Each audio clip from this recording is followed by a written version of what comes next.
പഠിക്കാൻ പോകുന്നത് school text ബുക്കിൽ നിന്നുള്ള കോളം ഭാഗങ്ങളാണ്. ഇന്ന് ആദ്യമായിട്ട് നോക്കാൻ പോകുന്നത് കാലാവസ്ഥയുമായി ബന്ധപ്പെട്ട് ഉള്ള ഭാഗത്തു നിന്നുള്ള പോയിന്റുകളാണ് നമ്മൾ നോക്കുന്നത്. ഓക്കെ, കാലാവസ്ഥയുമായി ബന്ധപ്പെട്ട് അപ്പം നമുക്ക് നോക്കാം. ഇന്ത്യൻ കാലാവസ്ഥാ നിരീക്ഷണ വകുപ്പ് അഥവാ IMD ആണ് ആദ്യമായിട്ട് നോക്കുന്നത്. ഇന്ത്യൻ ഗവൺമെന്റിന്റെ ഭൗമശാസ്ത്ര മന്ത്രാലയത്തിന് കീഴിൽ പ്രവർത്തിക്കുന്ന ഏജൻസിയാണ് ഇന്ത്യൻ കാലാവസ്ഥാ വകുപ്പ് അഥവാ IMD. ഓക്കെ, രാജ്യത്ത് കാലാവസ്ഥാ നിരീക്ഷണങ്ങൾ, കാലാവസ്ഥാ പ്രവചനം തുടങ്ങിയ ചുമതല വഹിക്കുന്ന പ്രധാന ഏജൻസിയാണ് IMD. IMDയുടെ ആസ്ഥാനം ന്യൂഡൽഹിയാണ്. ഓർത്തുവയ്ക്കുക, IMDയുടെ ആസ്ഥാനം എവിടെന്ന് വെച്ചാൽ ന്യൂഡൽഹിയാണ്.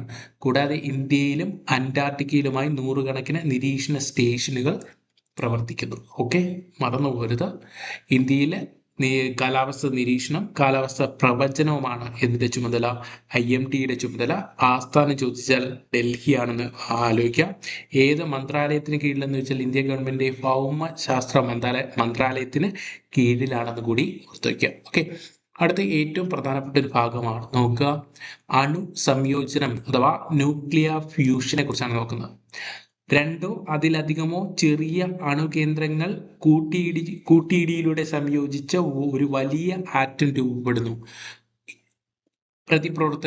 ഈ പ്രതിപ്രവർത്തനമാണ് അണു സംയോജനം അഥവാ ന്യൂക്ലിയർ ഫ്യൂഷൻ എന്ന് പറയുന്നത്.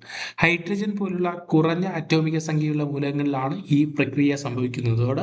ഇതിലൂടെ വൻതോതിൽ ഊർജം ഉൽപ്പാദിപ്പിക്കുന്നു. ഓക്കെ, ഹൈഡ്രജൻ ബോംബെല്ലാം ഇതിന് ഉദാഹരണമാണ്. അതുപോലെ തന്നെ ന്യൂക്ലിയർ റിയാക്ടറുകളെല്ലാം ഇതിന് ഉദാഹരണമാണ്. സൂര്യൻ ഉൾപ്പെടെ പ്രപഞ്ചത്തിലെ എല്ലാ നക്ഷത്രങ്ങളിലും ഇടതിടവില്ലാതെ ഊർജ്ജം ഉൽപ്പാദിക്കപ്പെടുന്നത് അണു സംയോജനത്തിലൂടെയാണ്. സൂര്യനിൽ നടക്കുന്ന പ്രവർത്തനം ഏതെന്ന് ചോദിച്ചാൽ അണു സംയോജനം അഥവാ ന്യൂക്ലിയർ ഫ്യൂഷൻ ആണെന്ന് ഓർത്തു വയ്ക്കാം. സൂര്യനിൽ അണുസംയോജനത്തിലൂടെ ഓരോ സെക്കൻഡിലും 600 ദശലക്ഷം ടണ്ണിലെ ഹൈഡ്രജൻ ഹീലിയമായി പരിപ്രവർത്തനം ചെയ്യുന്നു. ഹൈഡ്രജൻ ഹീലിയമായിട്ട് പരിപ്രവർത്തനം നടക്കുന്നത് എന്തിലാണ്?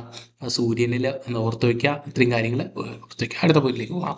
അടുത്ത പോയിന്റ്, ഇത് എക്സാമിന് ചോദിച്ചു കഴിഞ്ഞതാണ്. ഇത് നിങ്ങൾ കാണുമ്പോൾ നിങ്ങൾക്ക് മനസ്സിലാവും അന്തരീക്ഷ താപ വ്യാപന പ്രക്രിയകൾ ഏതൊക്കെയാണ്.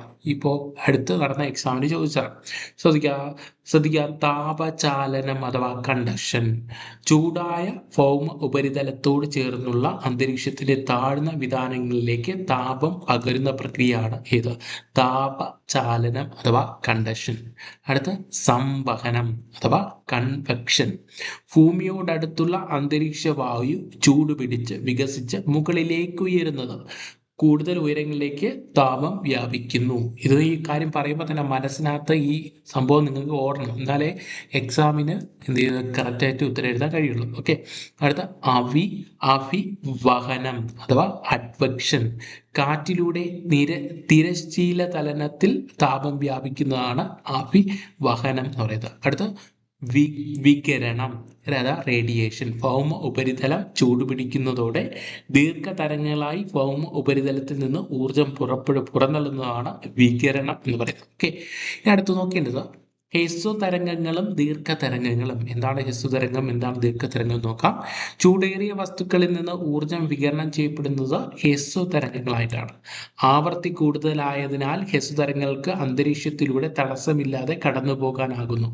താരതമ്യേന ചൂട് കുറഞ്ഞ വസ്തുക്കളിൽ നിന്ന് ഊർജ വികിരണം നടക്കുന്നത് ദീർഘതരംഗങ്ങളായിട്ടാണ്. ശ്രദ്ധിക്കുക, താരതമ്യേന ചൂട് കുറഞ്ഞ വസ്തുക്കളിൽ നിന്ന് ഊർജ വികിരണം നടക്കുന്നത് ദീർഘതരംഗങ്ങളായിട്ടാണ്. ഈ തരംഗങ്ങൾക്ക് ആവൃത്തി കുറവായതിനാൽ അന്തരീക്ഷ വസ്തുക്കളാൽ ആഗിരണം ചെയ്യപ്പെടുകയോ പ്രതിഫലിക്കുകയോ ചെയ്യുന്നു എന്നുകൂടി മനസ്സിലാക്കുക. ഇത്രയും കാര്യങ്ങൾ ഓർത്തു വയ്ക്കുക. കാരണം ഇതെല്ലാം സ്റ്റേറ്റ്മെന്റ് ചോദ്യങ്ങളിലായിരിക്കും ചോദ്യം വരുന്നതെന്ന് കൂടി ഓർത്തു വയ്ക്കുക. ഓക്കെ, അടുത്ത് നോക്കാം. അടുത്ത ഏറ്റവും പ്രധാനപ്പെട്ട ഭാഗം മാക്സിമം മിനിമം തെർമോമീറ്റർ. അന്തരീക്ഷ താപനില അളക്കുന്നതിന് ഉപയോഗിക്കുന്നതാണ് തെർമോമീറ്റർ എന്ന് പറയുന്ന ഉപകരണം. 2 സാധാരണ തെർമോമീറ്ററുകളെ U ആകൃതിയിലുള്ള ഗ്ലാസ് ട്യൂബ് കൊണ്ട് സംയോജിപ്പിച്ച് തയ്യാറാക്കുന്ന പ്രത്യേകതരം ഉപകരണമാണ് മാക്സിമം മിനിമം തെർമോമീറ്റർ എന്ന് പറയുന്നത്. ഒരു മാക്സിമം മിനിമം തെർമോമീറ്റർ രേഖപ്പെടുത്തലിൽ നിന്ന് ഒരു ദിവസത്തെ കൂടിയ താപനിലയും കുറഞ്ഞ താപനിലയും വായിച്ചെടുക്കാനാകും. അപ്പോൾ ഒരു ദിവസത്തെ കൂടിയ താപനിലയും കുറഞ്ഞ താപനിലയും രേഖപ്പെടുത്താൻ വേണ്ടി ഉപയോഗിക്കുന്ന ഏതെന്ന് വെച്ചാൽ ഒരു മാക്സിമം മിനിമം തെർമോമീറ്റർ ആണെന്ന് കൂടി ഓർത്ത് വയ്ക്കുക. ഓക്കെ, അടുത്തൊരു പോയിന്റ് ശ്രദ്ധിക്കുക.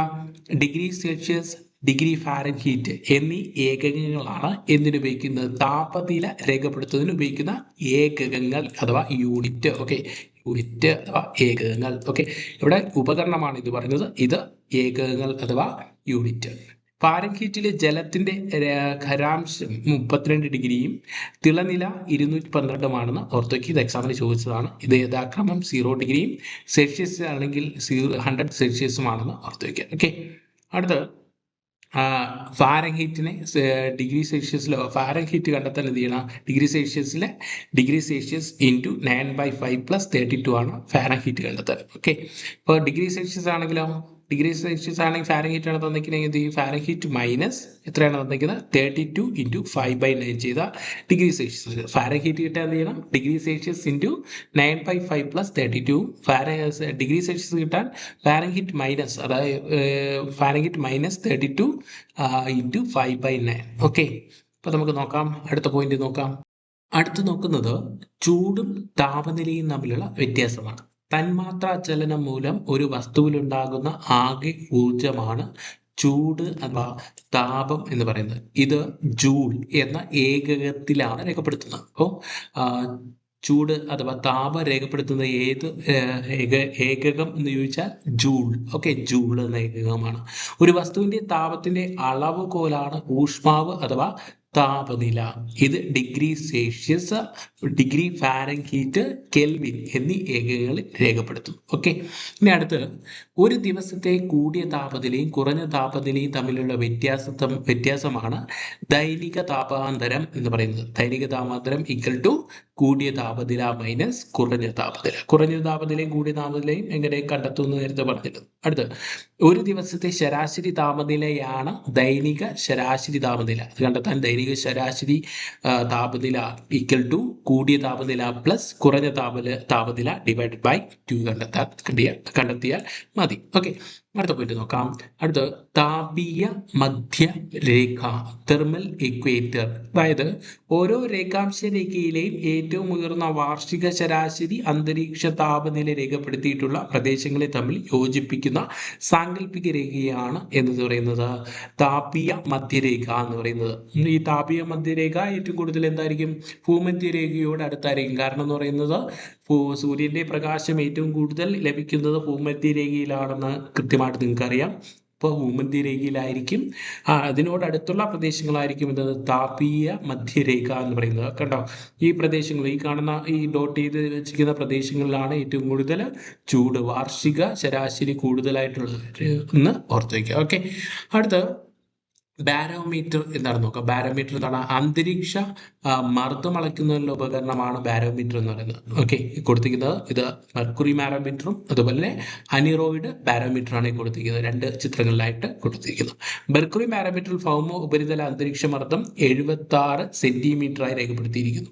അന്തരീക്ഷ മർദ്ദം രേഖപ്പെടുത്തുന്നത് സാധാരണ മില്ലി ബാറിലാണ് അഥവാ MB എന്ന് രേഖപ്പെടുത്തും. ഹെക്ടോ പാസ്കൽ അഥവാ HPA എന്നീ ഏകകങ്ങളിലാണ് എന്ത് രേഖപ്പെടുത്തുന്നത്? അന്തരീക്ഷ മർദ്ദം രേഖപ്പെടുത്തുന്നത് എന്ന് ഓർത്ത് വയ്ക്കുക. ഭൗമ ഉപരിതല ശരാശരി മർദ്ദം 1013.2 MB അഥവാ HP ആണെന്ന് ഓർത്ത് വയ്ക്കുക. ഇത് ഓർത്ത് വയ്ക്കാൻ ചോദിക്കാൻ സാധ്യതയുള്ള ഭാഗമാണ്. അടുത്ത കാറ്റ് എത്രയായിട്ട് തിരിക്കുന്നു എന്ന് നോക്കുക. കാറ്റുകളെ സ്ഥിരവാതകങ്ങൾ, കാലികവാതകങ്ങൾ, പ്രാദേശികവാതകങ്ങൾ, അസ്ഥിരവാതകങ്ങൾ ഇങ്ങനെ 4ആയിട്ട് തിരിച്ചിട്ടുണ്ട് ഓർത്ത് വയ്ക്കാൻ. ഓക്കെ, അടുത്ത പോയിന്റ് നോക്കാം. എന്താണ് ITCZ എന്നാണ് നോക്കേണ്ടത്. ഉത്തര ദക്ഷിണാർദ്ധഗോളത്തിൽ നിന്ന് വാണിജ്യവാതകങ്ങൾ സംഗമിക്കുന്ന മധ്യരേഖാ ന്യൂനമർദ്ദ പ്രദേശത്തെ ഇന്റർ ട്രോപ്പിക്കൽ കൺവെർജൻസ് സോൺ അതാണ് ITCZ. ഓക്കെ, ശ്രദ്ധിക്കുക, ഇന്റർ ട്രോപ്പിക്കൽ കൺവെർജൻസ് സോൺ അതാണ് ITCZ എന്ന് വിളിക്കുന്നു. സൂര്യന്റെ അയനത്തിനനുസരിച്ച് ITCZ-ന് സ്ഥാനമാറ്റം ഉണ്ടാകും. അപ്പോൾ ശ്രദ്ധിക്കുക, ഉത്തര ദക്ഷിണാർദ്ധ ഗോളത്തിൽ നിന്നുള്ള വാണിജ്യവാതകങ്ങൾ സംഗമിക്കുന്ന മധ്യരേഖാ ന്യൂനമർദ്ദ പ്രദേശങ്ങളെയാണ് ഇന്റർ ട്രോപ്പിക്കൽ കൺവെർജൻസ് സോൺ. ഇത് എക്സാമിന് ചോദിക്കാം. അടുത്ത് സ്ഥിരമായിട്ട് PSCക്ക് ഇഷ്ടപ്പെട്ട ഒരു ഭാഗം പ്രാദേശിക വാദങ്ങളാണ്. പ്രാദേശിക വാദങ്ങൾ, അതിൻ്റെ സവിശേഷതകൾ ചോദിക്കാം. ഇപ്പോൾ ആദ്യമായിട്ട് നോക്കിയിട്ട് ലൂ. ഉത്തരേന്ത്യൻ സമതലങ്ങളിൽ വീശുന്ന കാറ്റാണ് ഏത് ലൂ എന്ന് പറയുന്നത് സവിശേഷത ഉഷ്ണക്കാറ്റാണ്. അടുത്ത ചിനൂക്ക്. വടക്കേ അമേരിക്കയിലെ റോക്കി പർവ്വത ചരിവിൽ വീശുന്ന കാറ്റാണ് ചിനൂക്ക്. വരണ്ട ഉഷ്ണക്കാറ്റാണ് ചിനൂക്ക്. അടുത്ത ഫൊൻ. യൂറോപ്പിന്റെ ആൽപ്സ് പർവ്വത ചരിവിൽ വീശുന്ന കാറ്റാണ് ഫൊന്ന്. വരണ്ട ഉഷ്ണക്കാറ്റാണ്. അടുത്ത ഹർമാറ്റർ. ആഫ്രിക്കയിലെ സഹാറ മരുഭൂമിയിൽ വീശുന്നതാണ് കൊടും ചൂടിന് ശമനമേകുന്ന കാറ്റാണ് ഹർമാറ്റർ. ഓക്കെ, അടുത്ത പോയിന്റ് നോക്കാം. അടുത്ത പോയിന്റ് ആപേക്ഷിക ആർദ്രത കണ്ടെത്താൻ എങ്ങനെയാണ്? കേവല ആർദ്രത ഡിവൈഡഡ് ബൈ അന്തരീക്ഷത്തിന്റെ ആകെ ജലാകിരണ ശേഷി ഇൻറ്റു 100 ആപേക്ഷിക ആർദ്രത കണ്ടെത്താനുള്ള ഇക്വേഷൻ എന്ന് പറയുന്നത്. ഓക്കെ, ഇപ്പൊ ഹൈഗ്രോമീറ്ററും വൈറ്റ് ആൻഡ് ഡ്രൈ ബൾബ് തെർമോമീറ്ററും എന്താണെന്ന് നോക്കാം. അന്തരീക്ഷ ആർദ്രത അളക്കുന്ന ഉപകരണമാണ് ഹൈഗ്രോമീറ്റർ. അന്തരീക്ഷ ആർദ്രത, ഹ്യൂമിഡിറ്റി, അന്തരീക്ഷത്തിലെ അറ്റ്മോസ്ഫിയറിക് ഹ്യൂമിഡിറ്റി അളക്കുന്ന ഉപകരണമാണ് hygrometer. Wet and dry bulb തെർമോമീറ്ററിൽ രേഖപ്പെടുത്തുന്ന താപവ്യത്യാസം ഉപയോഗപ്പെടുത്തിയും ആപേക്ഷിക ആർദ്രത കണക്കാക്കാം. ഓക്കെ, അടുത്ത് അതിതീവ്ര മഴയും മേഘവിസ്ഫോടനം. ഇത് ഏറ്റവും പ്രധാനപ്പെട്ട ഭാഗമാണ്. കാരണം എന്ന് പറയുന്നത് നമുക്ക് അടുത്ത കാലത്ത് നടന്ന വിഷയങ്ങളും ഇതിനകത്ത് ഉൾപ്പെടുത്തിയിട്ടുണ്ട്. ചില പ്രത്യേക പ്രദേശങ്ങൾ വളരെ ചുരുങ്ങിയ സമയം കൊണ്ട് വൻതോതിൽ മഴയുണ്ടാകുന്ന പ്രതിഭാസമാണ് അതിതീവ്ര മഴ എന്ന് വിശേഷിപ്പിക്കുന്നത്. ഇത് മിന്നൽ പ്രളയങ്ങൾക്കും ഉരുൾപൊട്ടലിനും കാരണമാകുന്നു. മണിക്കൂറിൽ 10 സെന്റിമീറ്ററിൽ കൂടുതൽ മഴ ലഭിച്ചാലാണ് മേഘവിസ്ഫോടനമായി കണക്കാക്കുന്നത്. അപ്പോൾ മേഘവിസ്ഫോടനമായി കണക്കാക്കണമെങ്കിൽ എന്താണ്? മണിക്കൂറിൽ 10 സെന്റിമീറ്റർ കൂടുതൽ മഴ ലഭിക്കുന്നതിനെ മേഘവിസ്ഫോടനമായി കണക്കാക്കുക. പഠിച്ചു വയ്ക്കുക. 2019 കേരളത്തിലെ കവളപ്പാറ, പുത്തുമല പ്രദേശങ്ങളിൽ സർവനാശം വിതച്ച ഉരുൾപൊട്ടൽ മേഘവിസ്ഫോടനം മൂലമുണ്ടായ അതിതീവ്ര മഴയ്ക്ക് കാരണമാണ് എന്ന് കാലാവസ്ഥാ നിരീക്ഷകർ സ്ഥിരീകരിച്ചിട്ടുണ്ട്. അതുപോലെ 2024 മുണ്ടക്കൈ ചൂരൽമല ഉരുൾപൊട്ടലും മേഘവിസ്ഫോടനത്തിന് കാരണമായെന്ന് കണക്കാക്കുന്നു. ഓക്കെ, നമുക്ക് അടുത്ത പോയിന്റ് നോക്കാം. അടുത്ത് നോക്കേണ്ടത് എന്താണ് തുഷാരം, എന്താണ് ഹിമം, എന്താണ് മൂടൽമഞ്ഞ്, മേഘം എന്താണ് എന്നാണ് പഠിക്കേണ്ടത്. ഓക്കെ, എന്താണ് തുഷാരം എന്ന് ചോദിച്ചാൽ രാത്രികാലത്ത് ഭൗമ ഉപരിതലം തണുക്കുന്നതിനെ തുടർന്ന് ഉപരിതലത്തോട് ചേർന്ന് സ്ഥിതി ചെയ്യുന്ന അന്തരീക്ഷ ഭാഗവും തണുക്കുന്നു. നീരാവി ഘനീഭവിച്ച് വെള്ളത്തുള്ളികളായി പുൽക്കൊടികളിലും ഇലകളിലും മറ്റും തണുത്ത പ്രതലങ്ങളിലും പറ്റിപ്പിടിക്കുന്നു. ഇതിനെയാണ് തുഷാരം എന്ന് പറയുന്നത്. ഓക്കെ, അപ്പോൾ ഈ നിങ്ങൾ ചെറിയ ക്ലാസ്സുകളിൽ അല്ലെങ്കിൽ പാടവരമ്പത്ത് കൂടെയൊക്കെ നടന്നു പോകുമ്പോൾ ഈ ചെറിയ പുല്ലിൻ്റെ അറ്റത്ത് ഇങ്ങനെ വെള്ളത്തുള്ളികൾ ഇങ്ങനെ വന്നിരിപ്പുണ്ട്. അതിനൊക്കെ എടുത്ത് കണ്ണിലൊക്കെ നിങ്ങൾ വെച്ചിട്ടുണ്ടാവും. ഓക്കെ, പഴയ കാലത്തെ ഓർമ്മകളാണ്. അപ്പം അതാണ് തുഷാരം എന്ന് പറയുന്നത്. അടുത്ത എന്താണ് ഹിമം? അന്തരീക്ഷ താപനില 0°C താഴെയായി കുറയുന്ന പ്രദേശങ്ങളിൽ, പ്രത്യേകിച്ച് രാത്രികാലങ്ങളിൽ തുഷാരത്തിന്റെ സ്ഥാനത്ത് നേർത്ത ഹിമമണികൾ രൂപം കൊള്ളുന്നു. ഇതിനെയാണ് എന്താണ് ഹിമം എന്ന് പറയുന്നത്. ഓക്കെ, അപ്പോൾ മഞ്ഞുകാലത്ത് നിങ്ങൾക്ക് അത് കാണാൻ പറ്റും. അത്രയും തണുപ്പുള്ള പ്രദേശങ്ങൾ വയനാട്ടിലുള്ളവർക്കൊക്കെ സ്ഥിരമായിട്ട് കാണാം. വയനാട് ഭാഗങ്ങളിലുള്ളവർക്ക്, ഇടുക്കി ഭാഗങ്ങളിലുള്ളവർക്ക് ഇത് സ്ഥിരമായിട്ട് കാണാൻ പറ്റും. ബാക്കി തെക്കോട്ടുള്ളവർക്ക് ഇത് കാണാൻ വലിയ സാധ്യത കുറവാണ്. എന്നാലും ഡിസംബർ മാസങ്ങളിൽ ചിലപ്പോൾ കാണുന്നതാണ്. ഓക്കെ, മൂടൽ മഞ്ഞ്. അന്തരീക്ഷം തണുക്കുമ്പോൾ നീരാവി ഘനീഭവിച്ച് നേർത്ത ജലകണികളായി അന്തരീക്ഷത്തിൽ തന്നെ തങ്ങി നിൽക്കുന്നു. അന്തരീക്ഷത്തിന്റെ താഴ്ന്ന വിതാനങ്ങളിൽ പൊടിപടലങ്ങൾ കേന്ദ്രീകരിച്ച് ഘനീകരണം നടക്കുന്നതിലാണ് മൂടൽ മഞ്ഞ് ഉണ്ടാകുന്നത്. മൂടൽ മഞ്ഞുള്ള ദൂരക്കാഴ്ചയെ അടിസ്ഥാനമാക്കി അവയെ നേർത്ത മൂടൽ മഞ്ഞ് അഥവാ മിസ്റ്റ് എന്നും കനത്ത മൂടൽ മഞ്ഞ് അഥവാ ഫോഗ് എന്നും തരംതിരിക്കാം. ഇപ്പൊ സ്ഥിരമായിട്ട് വരുന്നതാണ് ഇത്.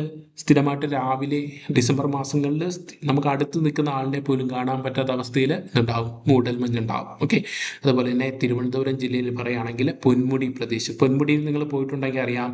പൊന്മുടിയിൽ പോയി നിൽക്കുമ്പോൾ കാലാവസ്ഥ പെട്ടെന്ന് മാറുന്നതും ഈ മിസ്റ്റ് വരുന്നതും അതുപോലെ തന്നെ മൂടൽ മഞ്ഞ് വരുന്നതും കൃത്യമായിട്ട് അനുഭവിച്ചറിയാൻ കഴിയുന്ന സ്ഥലമാണ് തിരുവനന്തപുരം ജില്ലയിലെ പൊന്മുടി എന്ന് പറയുന്നത്. ഓക്കെ, അപ്പോൾ ബാക്കിയുള്ള വയനാട്, നേരത്തെ പറഞ്ഞ ഇടുക്കിയൊക്കെ സ്ഥിരമായിട്ട് അവർ കണ്ട് അനുഭവിച്ച സ്ഥലങ്ങളാണ്, അനുഭവിച്ചതാണ് ഈ മൂടൽ മഞ്ഞ് എന്ന് പറയുന്നത്.